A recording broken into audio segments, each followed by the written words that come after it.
이 땅을 사는 모든 사람들은 행복하기를 원합니다. 아무도 불행하거나 고통 중에 처하기를 원치를 않지요. 사람들은 이와 같이 행복을 원하지만 실제로 우리가 살아가고 있는 현실에는 우리의 마음을 어렵게 하고 또 우리의 기도 생활에 실망을 주고 우리가 하나님을 의지하고 붙드는데 어려울 만큼 고난의 시간을 맞이하기도 합니다. 이 땅을 살아간다면, 육체 가운데 있다면 누구라도 다 고난을 겪습니다. 그런데 시련을 맞이했을 때 사람들은 두 가지의 태도로 나누어집니다. 어떤 사람은 이 고통을 운명이라 여기며 체념하는 사람이 있는가 하면, 어떤 사람은 이것을 인생의 자양분으로 삼고 자기 인생에 새로운 도전을 하고 디딤돌 삼아 점프하려고 애를 쓰는 사람들이 있습니다. 한 마을에 술주전뱅이 그리고 폭력적인 한 아버지가 있었습니다. 그 아버지에게 두 아들이 있었는데 그 아들 중에 하나는 아버지가 살아온 것처럼 똑같이 삽니다. 아버지에게 배운 그대로 삽니다.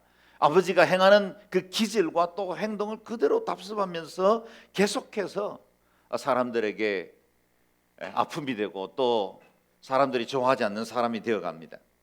그런데 또 한 아들은 착하고 성실하게 삽니다. 그리고 후에 목사까지 되었습니다. 불황아처럼 사는 아들에게 물었습니다. 왜 이렇게 사십니까? 그가 대답합니다. 그럴 수밖에 없지 않습니까? 또 목사가 된 분에게 묻습니다. 어떻게 이런 환경에서 당신이 이렇게 신실하고 또 반듯하게 성장할 수 있었습니까? 그가 말합니다. 그럴 수밖에 없지 않습니까? 그럴 수밖에 없죠. 어떤 사람은 똑같은 운명과 환경을 만났을 때 그것이 이건 나의 굴레이고 나의 운명이기 때문에 내가 여기서 더 이상 벗어나기도 힘들고 내가 이렇게 사는 것이 당연한 것처럼 살아갑니다. 우리 아버지가 그랬으니까, 우리 집안이 보통 그렇게 해왔으니까 나도 그렇게 사는 것이라고 생각을 합니다. 그런데 어떤 사람은 이런 환경에 어떻게 내가 안주하며 살겠습니까? 이건 인생의 가치도 아니고 이렇게 사는 건 내 인생의 미래에 진짜 복이 되지 않습니다. 그래서 그걸 벗어나기 위해서 새로운 도전을 하고 결정론을 거부하고 가치 있게 살기로 결정한 사람들입니다. 그래서 그 사람들은 결과는 전혀 다른 인생이 됩니다. 야베스 기도가 우리에게 주시는 도전은 무엇입니까? 하나님 앞에서 내 삶을 다시 설계해 보라는 것입니다. 나의 환경과 배경이 어떠하든지 간에 하나님 앞에 있는 사람들은 새로운 인생을 살 수 있습니다. 내가 지금 받은 복이 얼마이든지 간에 저와 여러분은 더 큰 복을 받을 수 있습니다. 새로운 지경을 확장해 나갈 수 있습니다. 이것은 마술이나 주문이 아닙니다. 믿음의 고백이고 하나님의 전능하심과 그분의 인자를 제대로 경험한 사람은 누구나 이 같은 고백을 할 수 있습니다. 두드림 예배 오시는 모든 성도님들 안에 저는 여러분의 환경을 뛰어넘는 그 하나님의 능력과 그 전능하심을 새롭게 확인하는 그런 축복이 있기를 주의 이름으로 축원합니다. 우리는 복받을 자격이 있습니다. 저를 따라 고백하십시오. 나는 복받을 자격이 있습니다. 아멘. 그리고 선언하고 그 사실을 그대로 믿고 주님 앞에 나아가십시오. 우리는 전적으로 타락한 죄인이었습니다. 이보다 더 하나님의 은혜를 망령되이 이끌 수는 없죠. 우리는 하나님의 그 사랑을 떠난 존재였습니다. 그런데 하나님이 우리를 그대로 내버려 두지 않았습니다. 추격하시는 하나님, 끝까지 우리를 찾아오신 그 하나님이 우리를 구원하셨어요. 영생을 얻게 하셨어요. 할렐루야. 우리로 하나님의 자녀가 되게 하셨습니다. 그렇다면 나머지 복은 다 보너스인 거예요. 여러분, 사랑하는 여인에게 보석 반지를 선물하기 위해서 준비하는데 포장지가 아까워서 반지를 못 주겠다. 그런 남자가 있으면 절대로 결혼하면 안 됩니다. 그런 인간이 어디 있겠어요?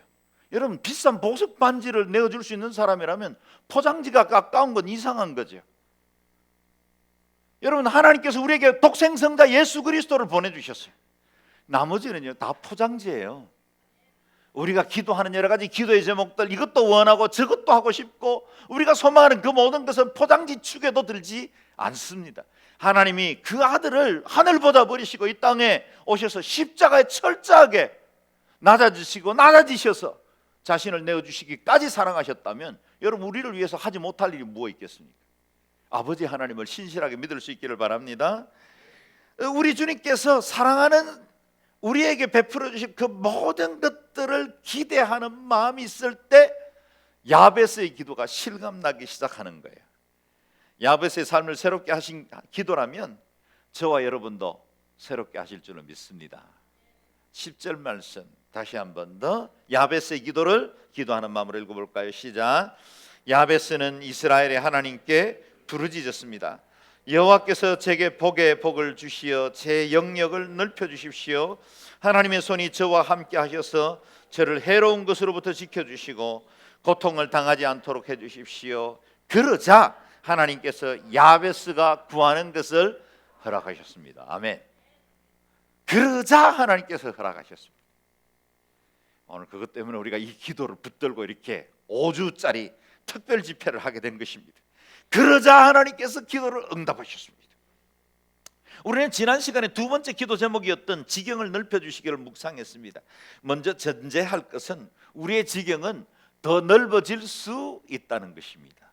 지금 우리가 누리고 있는 그 테리토리가 얼마이든지 간에 그건 더 넓어질 수 있고 내가 받은 복은 더 크게 확장될 수 있다는 것입니다. 지금까지 우리에게 주신 복에 자족하고 감사하며 사는 것 분명히 아름다운 일입니다. 그렇게 살아야죠. 그러나 혹 이것이 꿈을 잃어버린 현실 도피라면 자신의 삶에 어린 시절부터 가지고 있던 열등감이나 내 안에 주눅들어 있던, 그래서 내 안에 있는 열정도 비전도 꿈도 한번 제대로 피워보지 못한 채로 살아가는 내 인생의 어떤 제한하던 그런 나의 묶임이라면 여러분 오늘 그 기도로부터 탈피할 수 있기를 바랍니다. 뭐 요즘은 다 자동으로 오토기어를 쓰지만 옛날에는 이 기어가 있지 않았어요? 5단 기어. 여러분 인생에서 5단 기어를 넣고 엑셀레이터 한번 제대로 밟아보며 살아본 적 있습니까? 내 능력과 가치가 최대화되었다. 정말 내가 사랑하되 생명 들이기까지 사랑해봤다. 그런 여인이 있으세요, 형제님들? 사랑할 때 그냥 적당하게 당신은 당신, 나는 나 이렇게 해서 우리가 사랑하는 만큼만 사랑하고 거기까지 왔다면 죄송하지만 여러분은 불행한 남자예요. 제가 특정한 남자를 가르치는 게 아니에요 지금. 여러분 만약에 여러분이 끊임없이 사랑을 계산하고 적당한 이 수준에서 사랑하는 것으로 마치고 있다면 여러분 제대로 사랑해보지 못한 거예요. 인생의 5단 기어를 넣고 한번 엑셀레이터를 힘껏 밟아본 인생이냐 말이에요. 우리 안에 있는 은사들, 내가 믿는 예수 그리스도, 내가 받은 이 축복들을 한번 주님을 위해서 폭발력 있게 여러분 인생 한번 들여본 적이 있냐는 거예요. 아니면 적당히 회색지대에 머물면서 외교적 관계로 주님과 적당한 만남 정도에서 만족하며 삽니까? 아니면 여러분의 인생 안에 있는 그 꿈과 비전을 최대화시켜서 그 꿈대로 한번 여러분 인생을 도전하며 살아본 적이 있습니까? 안전지대 주변만 머물고 울타리 안에서만 안주하고 있지는 않습니까? 벼랑 끝에 가서 과감하게 말이죠, 행글라이드를 등에 메고 내 몸을 날려서 절벽 위로 날아본 사람만이 자기 인생에 얼마나 이 창공을 날아가는 영적 비상력 축복과 꿈이 있는지를 알게 되겠죠. 우리는 지난 시간에 5가지 넓혀져야 할 지경에 대해서 이야기를 했는데 저는 여러분의 지경이 오늘 이 계속해서 이어지는 기도를 통해서 더욱더 확장되기를 바랍니다. 여러분 안에 있는 잠재성, 잠재력과 가능성, 그것을 마음껏 한번 던져보십시오. 일본에서 관상용으로 키우는 코이라는 물고기는 어항에서 키우면 여기 손가락만한 정도의 사이즈로 자란대요.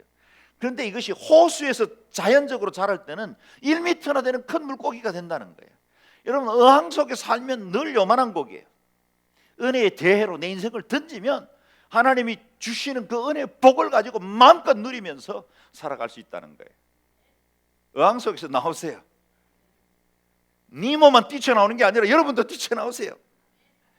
5가지 넓혀져야 할 지경, 우리가 지난 시간에 묵상했죠. 첫째는 비전의 확장을 위해서 기도하라. 현실적으로 가능한 계획 정도만 세우지 말고 하나님을 위해서 더 크고 위대한 일을 시도해 보라는 거예요. 인도 선교의 아버지였던 윌리엄 캐리는 하나님을 위하여 더 큰 일을 기대하라. 하나님을 위하여 더 큰 일을 시도하라. 그가 이와 같이 자신의 삶을 던졌기 때문에 그를 통해 인도 선교의 아버지 그리고 인도 땅에 엄청난 하나님의 복음의 역사가 열매가 맺지 않았습니까? 둘째, 타인에 대한 영향력을 위해 기도하라. 내 개인이 행복하게 살기 위해서 하는 기도가 아니라 다른 사람을 살리고 꿈을 주고 삶을 변화시키고 내가 제대로 하나님 앞에 내 인생의 가치를 가지고 세상을 섬겨보겠습니다. 그런 마음 말이죠. 그런 도전. 그게 타인의 영향력을 위한 기도입니다.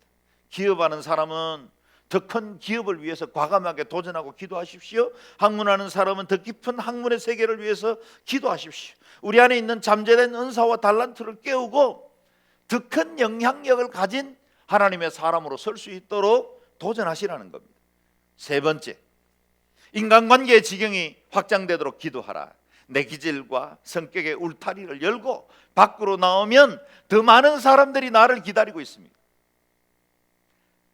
내가 안주하고 내가 머물러 있던 사람들 그리고 내가 늘 가까이 지내던 그 성벽의 문을 벌컥 열고 밖으로 나가면 엄청난 새로운 사람들이 나를 기다리고 있다는 거예요. 넷째, 기도의 지경을 넓히라. 더 깊은 은혜의 세계로 들어가라는 거예요. 에베소서 3장 19절에 그리스도의 사랑의 넓이, 길이, 높이, 깊이를 노래하고 있지 않습니까? 여러분, 우리의 기도에도 깊은 기도, 넓은 기도, 높은 기도, 큰 기도, 기도의 지경을 넓히십시오. 내 기도가 그동안 내 가정과 내 개인에게 머물러 있던 기도라면 좀 더 기도의 지경을 넓히십시오. 그래서 중보기도 모임에 나오세요. 주중에 하는 기도 모임에도 여러분 참여하셔서 여러분의 기도를 통해서 열방을 품으십시오. 내가 골방에 있지만 세상이 내 안에서 움직여야 돼요. 여러분, 오퍼레이션 월드라는 세계 기도 정보 이렇게 두꺼운 책이 있습니다. 전 세계에 있는 모든 나라의 상황들을 정보를 제공하고 그것의 기도의 제목들을 나누는 책이에요. 이 패트릭 존스톤이 그 책을 쓰면서 그 책의 제목을 오퍼레이션 월드 그랬어요. 오퍼레이션 월드. 세상을 오퍼레이트해 나가는 힘은 저기 미국의 백악관이거나 중국이나 G2, G7이 아니라 기도하는 사람의 무릎에 있다는 거예요. 내가 주님 앞에 기도하기 시작하면 세상이 기도 무릎 위에서 움직이게 됩니다. 여러분의 기도 지경을 확장하십시오. 마지막 다섯 번째, 나눔의 지경을 위해서 기도하라. 복은 나눌수록 커집니다.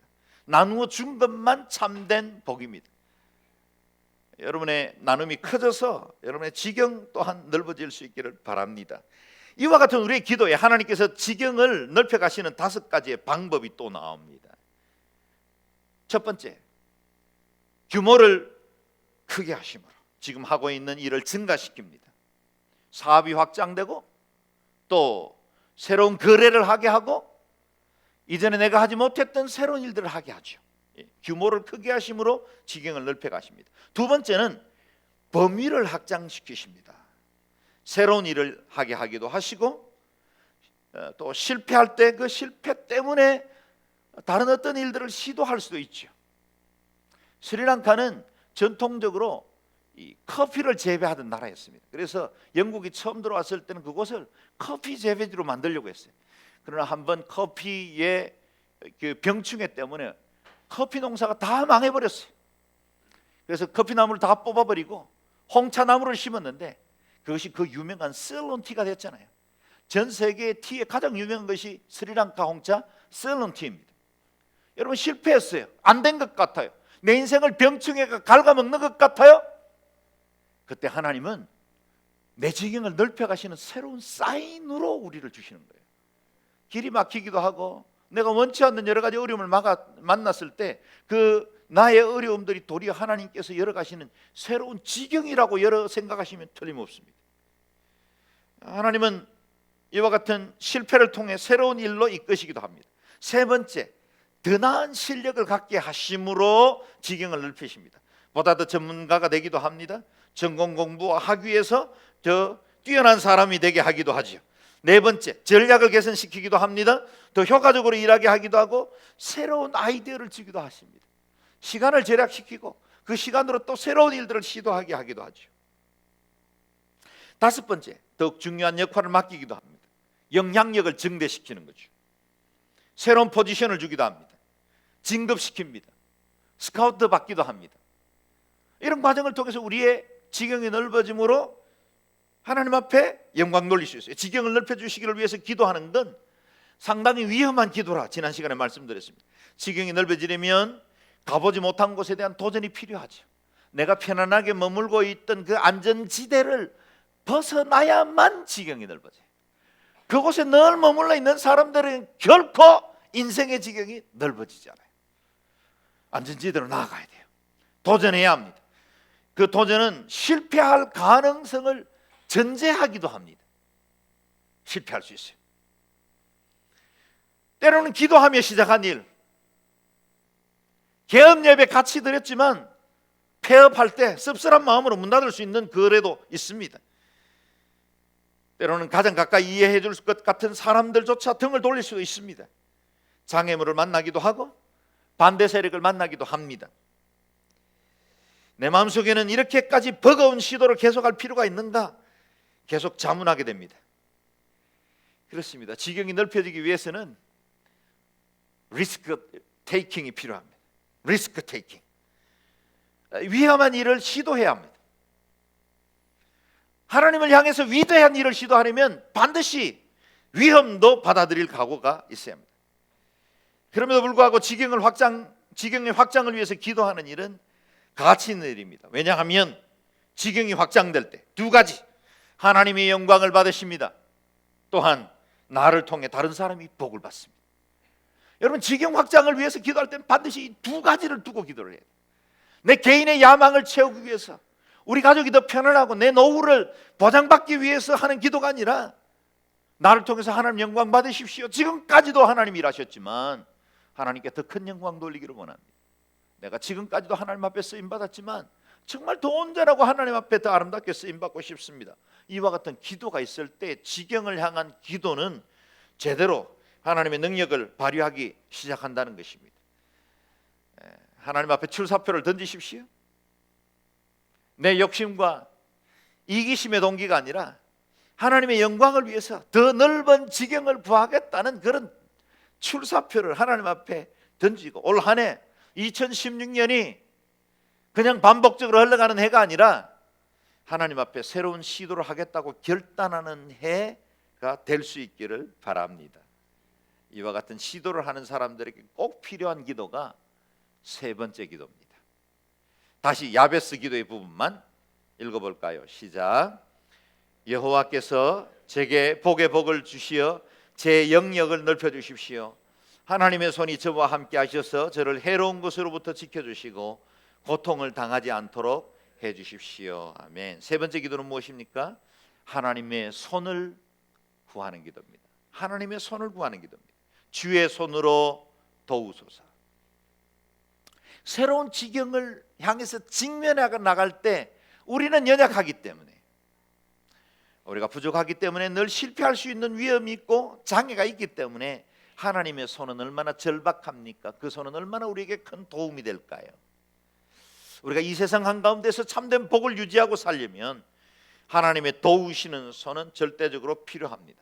도우시는 손, 영어로는 Let your hand be with me 그랬어요.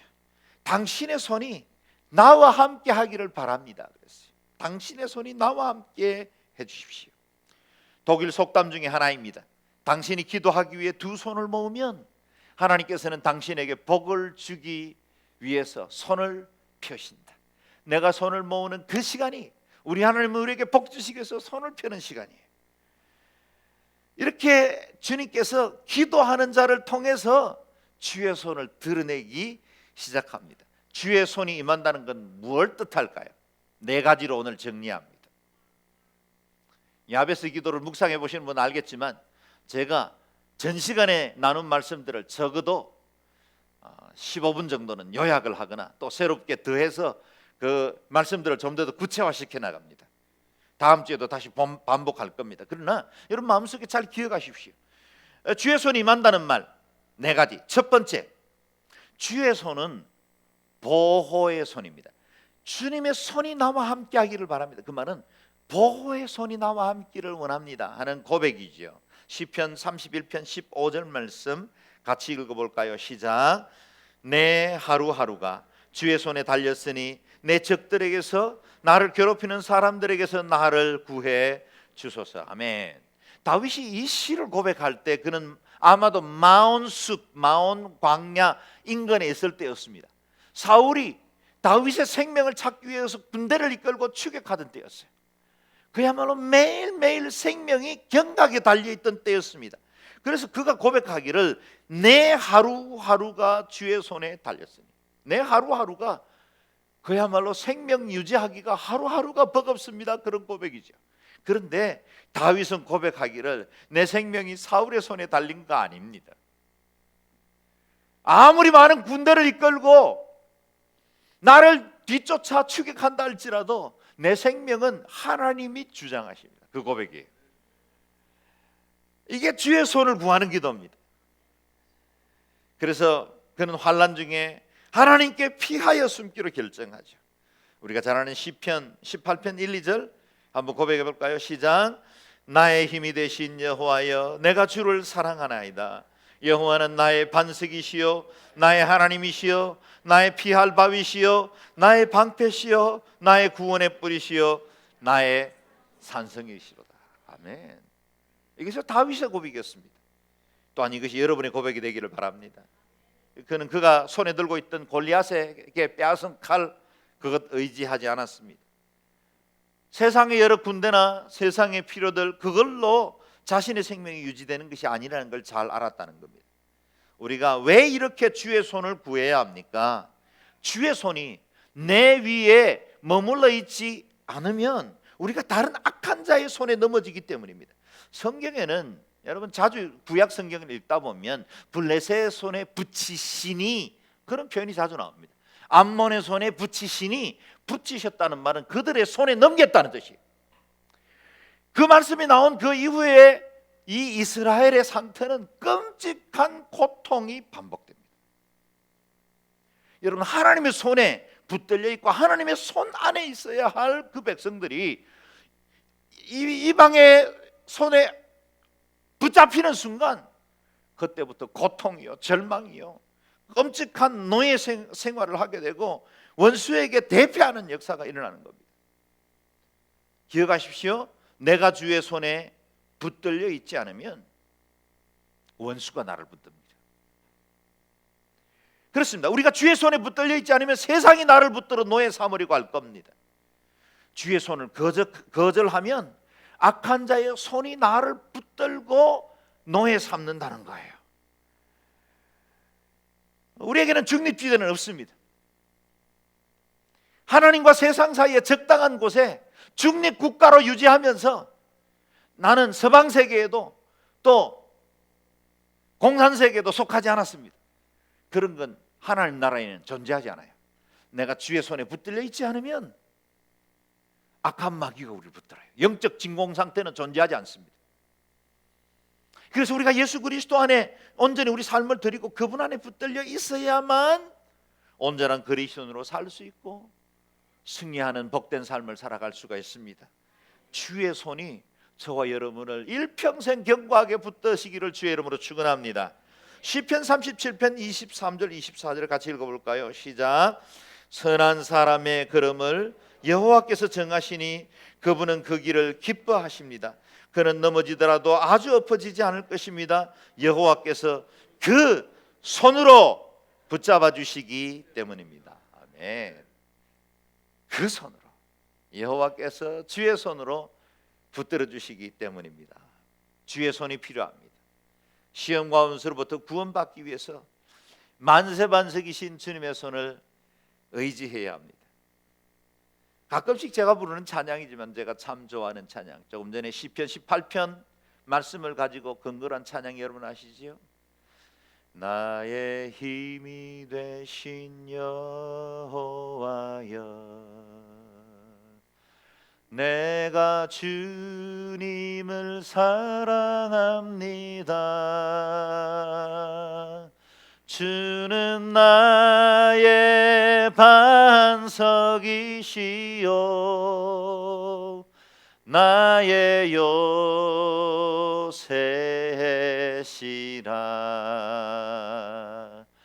주는 나를 건지시는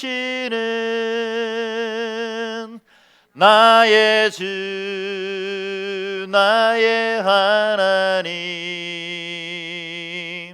나의 피할 바위시요 나의 방패시라. 나의 하나님,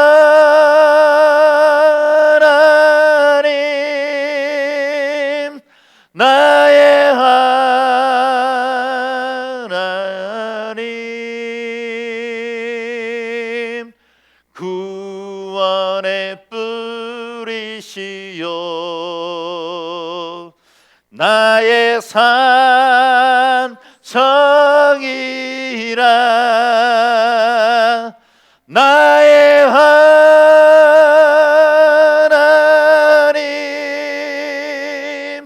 나의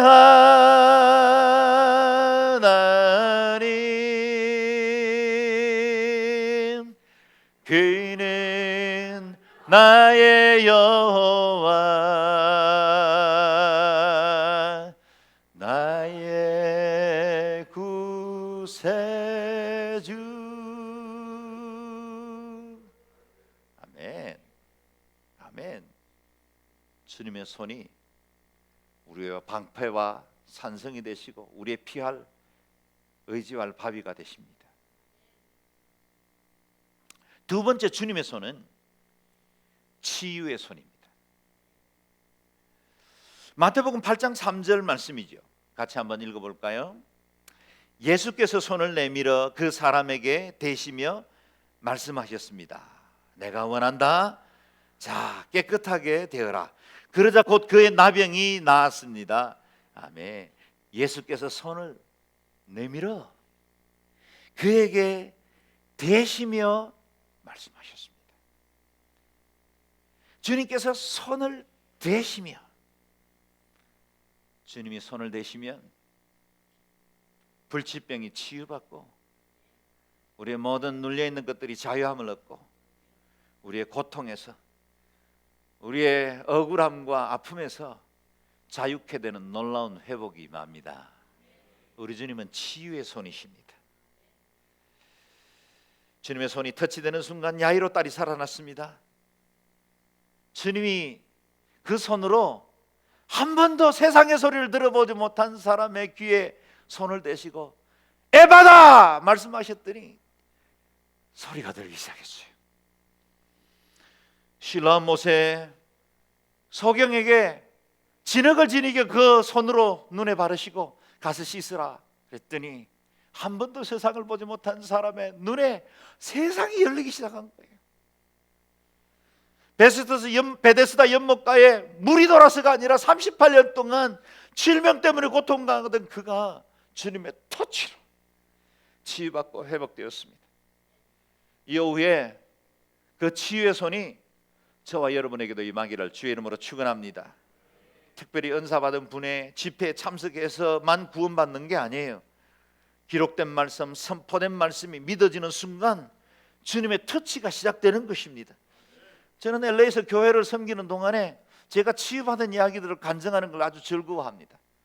저는 제게 있어서 이렇게 늘 제 질병을 두 가지가 힘들겠는데, 하나는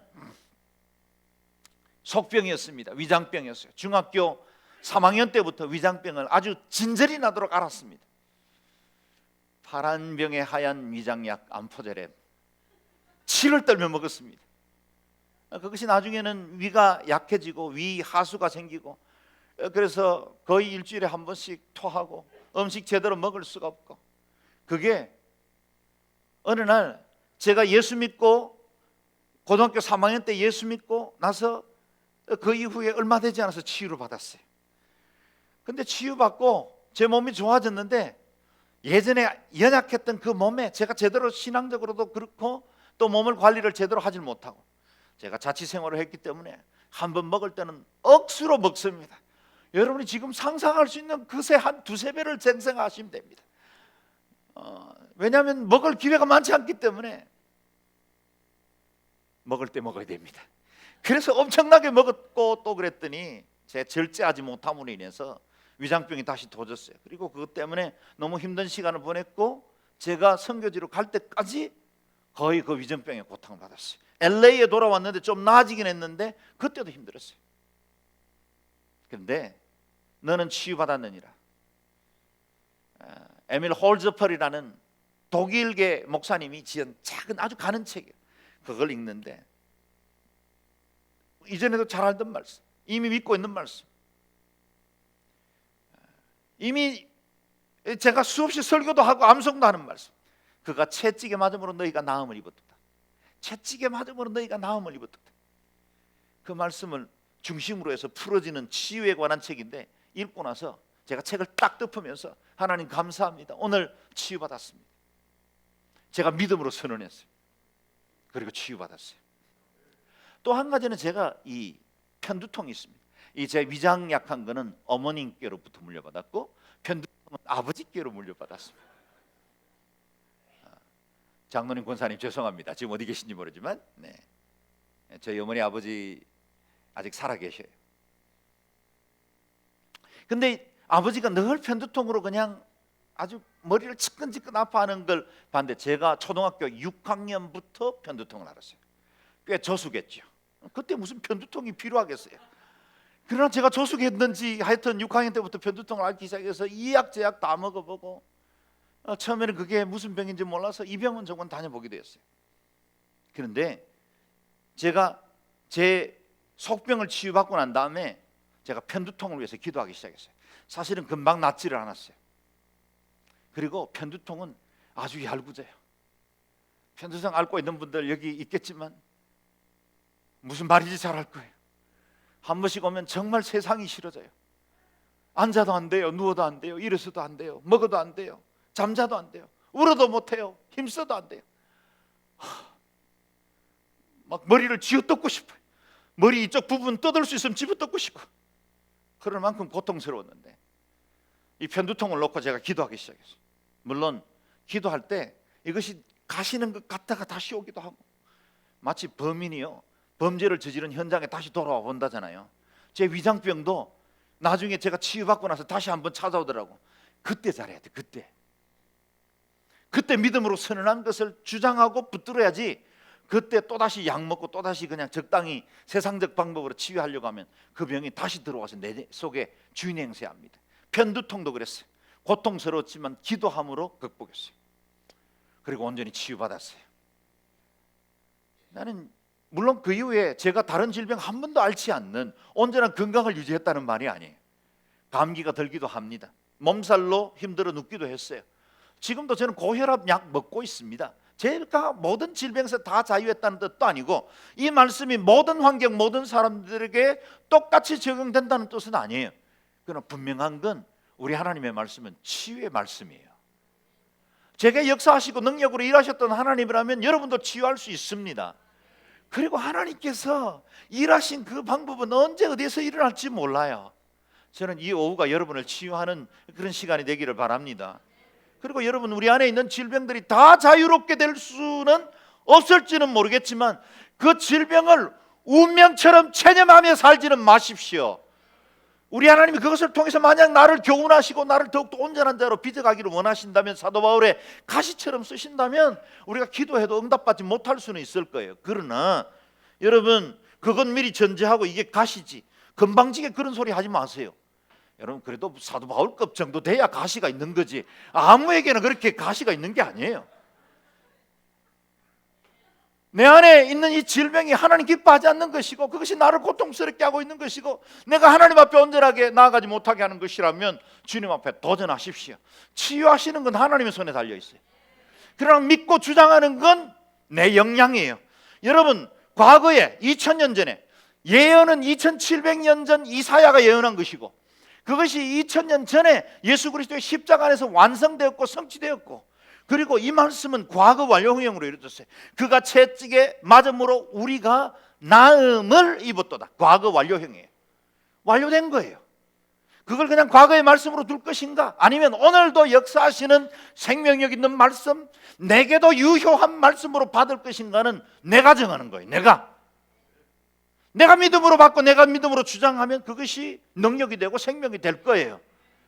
물론 이 말씀뿐만 아닙니다. 모든 말씀들이 다 그렇지만 여러분, 모든 성경의 말씀들이 우리 안에서 생명이 되고 능력이 될 수 있도록 여러분 주장하십시오. 그리고 그 말씀이 여러분의 인생과 삶 가운데 생명력 있는 말씀이 되시기를 주의 이름으로 축원합니다.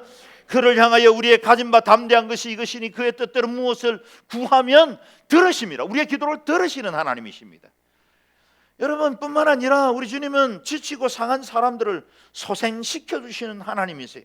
열왕기 19장 말씀 여러분 잘 알죠? 같이 한번 읽어볼까요? 엘리야의 말씀이죠. 읽습니다. 혼자서 하룻길을 가서 광야에 다다랐습니다.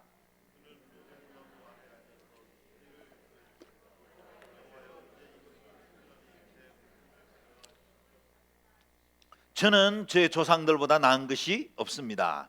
그러고는 로뎀나무 아래 누워 잠이 들었습니다. 그때 천사가 그를 만지며 말했습니다. 일어나 뭘 좀 먹어라. 천사가 그를 만지며 말했습니다. 만지며. An angel touched him. 뭐 터치가 어떤 방법인지는 모르겠지만 개역 개정에는 이 본문을 천사가 어루만졌대요. 저는 이 본문이 얼마나 좋은지를 몰라요. 저도 사역하다 지치기도 하고 때로는 저의 나약함 때문에 로뎀나무 아래 누운 엘리야처럼 때로는 우울감이 들기도 하고 좀 지치기도 할 때도 있습니다. 그때 이 말씀을 생각하면 용기가 생겨요. 주의 천사가 어루만지셨대요. 어루만졌대요. 그때 위로와 안위를 얻고 마음의 평안함을 얻죠. 제가 한번 나눴나요? 제가 가장 좋아하는 시간은 주일날 오후에 저희 로비에 저희 방에 저희 응접실에 소파에 누워 있으면 아내가 제 다리를 발을 만져줘요. 아내 무릎에 이렇게 다리를 얹고 눕거든요. 그러면 아내가 이렇게 다리를 주물락주물락 해줘요. 근데 그 시간이 너무 좋아요. 친애하는 자매 여러분, 오늘 혹시 하지 않는 자매가 있거든요. 형제님들 제게 문자를 넣어주시길 바랍니다. 여러분, 이 어루만져 준다는 건 얼마나 큰 용기와 위로가 됩니까? 그 이후에 천사가 떡과 물을 공급하고 일어나서 뭘 좀 먹어라. 일어나 뭘 좀 먹어라. 너는 갈멜산에서 하늘에서 불을 내리게 한 용사가 아니냐? 너 850대 1로 싸워서 겨룬 용사가 아니냐? 여기까지 이세벨의 그 위협 때문에 이렇게 주저앉고 있니? 이 바보 같은 인간아. 그렇게 천사가 발로 툭툭 차지 않고 어루만져 주시고 다른 사명 이야기하기 전에 일어나 뭘 좀 먹어라. 그런 게 얼마나 좋은지 몰라요. 여러분, 이게 상담의 원리잖아요. 사실, 팩트 그렇게 중요하지 않아요. 내 감정을 다스리는 건 팩트가 영향을 받지만 그게 내 마음을 움직이진 않아요. 팩트를 자꾸 말하면 안 되죠. 그러면 상한 마음이 위로받지 않습니다. 제가 조금 어설픈 목사였을 때는 아내하고 이야기할 때 이게 아내가 어느 교인 때문에 마음 힘들어하면 그 권사님 좀 성격이 그러니까 당신 좀 이해해라. 그러면 아내가 뭐라고 하냐면 당신은 꼭 목사처럼 이야기해요. 제가 목사잖아요. 근데 지금 아내가 기대하는 건 목사의 말이 아니라 남편의 말이 듣고 싶은 거예요. 그래서 제가 여러분은 좀 서운해할지 모르겠지만 아내하고 혹시 조금 불편한 감정이 생겨서 아내가 힘들어하면 저는 무조건 아내 편을 듭니다. 먼저는. 지금은 일어나 뭘 좀 먹으라 시간이에요. 그래서 아이고 권사님 왜 그랬어요? 당신 많이 힘들었겠네. 제가 이제 조금 노련해졌어요. 립 서비스가 좀 많이 는 거지. 근데 그게 효과가 있더라고요. 효과가 있어요. 아내에게는 옳고 그름은 지금 중요하지 않아요. 목사 같은 이야기가 중요한 게 아니라 지금 나 마음 상했거든요. 누가 편이 되겠어요? 남편이 편이 돼줘야죠. 남편이 먼저 편이 돼주고 그 다음에 옳고 그러면 나중에 이야기도 늦지를 않아요. 제가 아내에겐 주문해요. 주일날 오후에는 절대로 내 설교에 대해서 평가하지 말아라. 저는요, 이 설교를 마치면 여러분은 어떻게 생각할지 모르겠지만 저는 설교 하나가 너무 긴장돼요. 늘 하나님 앞에 강단에 설 때마다 정말 하나님 앞에 말씀 제대로 전도해야 하고, 내가 사람의 제한, 연약함 때문에 하나님 말씀이 제한받을까 봐 늘 두려워요. 그래서 말씀을 전가하고 나면 사실 긴장이 푹 풀려요. 이때는 목사가 가장 위험한 시간이에요. 가장 편안한 시간이고 가장 위험한 시간. 그때 옳고 그름을 판단하면 목사가 마음이 무너집니다. 힘들어요. 그때는 그냥 무조건 그냥 여보 오늘 은혜 받았어요, 수고했어요, 그냥 그러면 돼요. 잘 하고 있어요, 우리 아내는.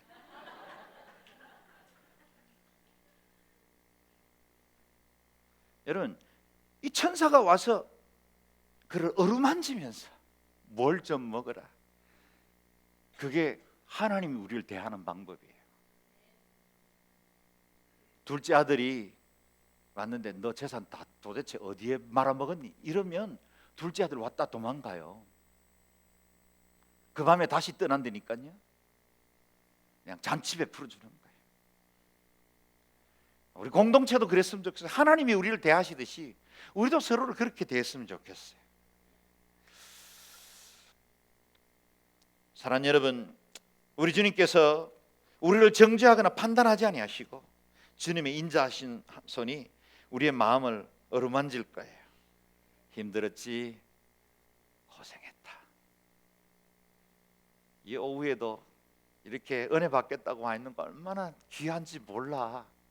너 정말 대단해. 이뻐. 그런 주님의 터치 말이죠. 그런 어루만짐이 여러분에게 있길 바랍니다. 세 번째, 주님의 손은 우리를 세우는 손입니다. 역대상 29장 12절 말씀 같이 읽어볼까요? 시작. 부와 명예가 주께로부터 나옵니다. 주께서는 모든 것을 다스리시는 분입니다. 주의 손에는 힘과 능력이 있어 모든 사람을 누구든지 높이시고 힘 주실 수 있습니다. 아멘. 주의 손에는 힘과 능력이 있어. 아멘. 모든 사람을 누구든지 높이시고 힘을 줄 수 있습니다. 누가요? 주님의 손이. 주님의 손이. 야베스는 알았습니다. 부도 명예도 근원이 우리 주님이라는 걸 알았어요. 힘과 능력의 근원은 하나님이라는 걸 알았다는 거예요. 제대로 찾은 겁니다. 주의 손에 있습니다. 그 손이 임하기만 하면 야베스는 이 모든 어두운 고통과 환경을 벗어버리고 새로운 지경으로 나아갈 수 있는 걸 알았어요. 야베스는 고통 중에 태어났어요. 인생이 고통이었어요. 이름이 고통이었어요. 그러나 그걸 운명으로 여기지 아니하고 주의 손을 보기로 결정했어요. 주의 손을. 주의 손. 여러분, 강아지가 이 주인의 손 보는 거 보셨어요? 저희도 어릴 때 강아지를 많이 키웠는데 이 과자 같은 거, 새우깡 그거 먹다가 강아지에게 하나씩 던져주잖아요. 그럼 그거 얼마나 그냥 꼬리 흔들면서 받아 먹어요. 그거 좋아서 또 던져주고 또 던져주고 하죠. 어떤 때는 빈손으로 신용만 해도. 그게 주님의 손을 보는 방법이에요. 물론 주님은 우리가 강아지에게 던져주듯이 그렇게 우리에게 복 던지는 분은 아니에요.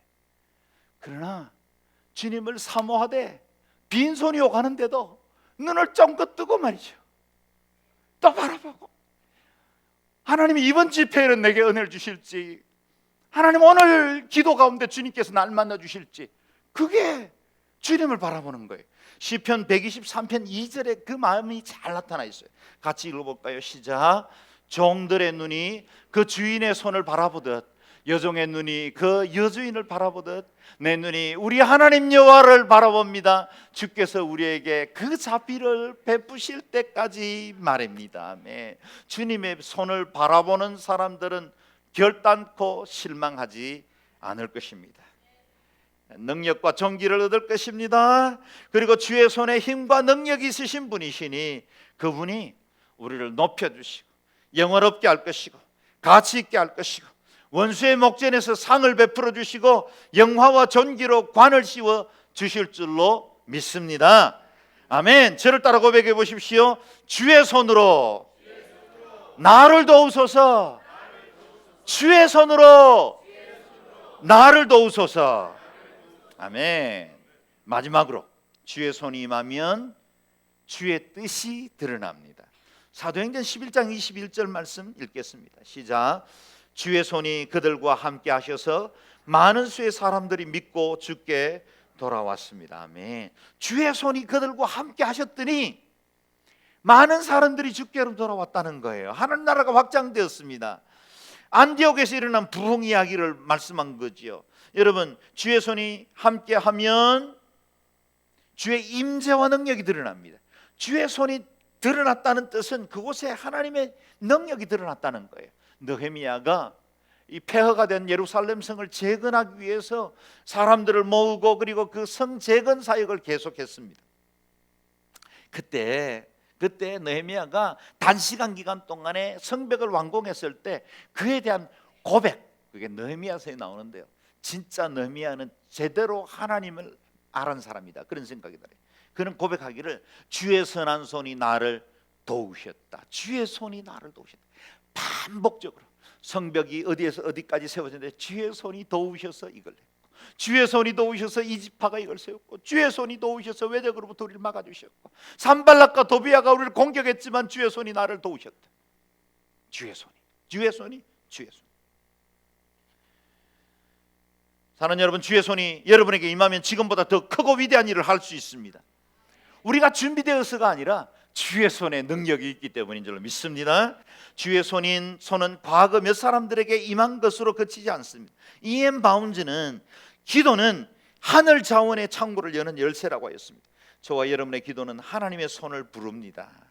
동시대에 비슷한 환경에서 예수를 믿어도 어떤 사람은 그 예수님 안에 있는 무한한 영적 자원을 받아 누리고 권세 있는 신앙생활을 하는가 하면, 어떤 사람은 아주 겨우겨우 자기 믿음을 유지할 정도밖에 되지 않는 영적 거지로 살아가는 사람들도 있습니다.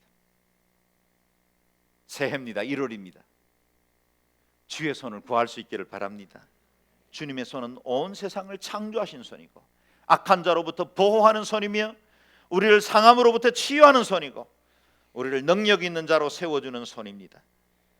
오늘 이 시간에 주의 손을 구하는 저와 여러분 되시길 바랍니다. 이사야 41장 10절 말씀 다 같이 일어서서 같이 한번 받들어서 읽겠습니다. 41장 10절 말씀입니다. 시작. 두려워 말라, 내가 너와 함께함이라. 놀라지 말라, 나는 내 하나님이 됨이라. 내가 너를 굳세게 하리라. 참으로 너를 도와주리라. 참으로 나의 의로운 오른손으로 너를 붙들리라. 아멘. 의로운 오른손으로 너를 붙들리라. 같이 한번 찬양하며 나갈까요? 주의 손으로 나를 붙드소서. 함께 고백하겠습니다.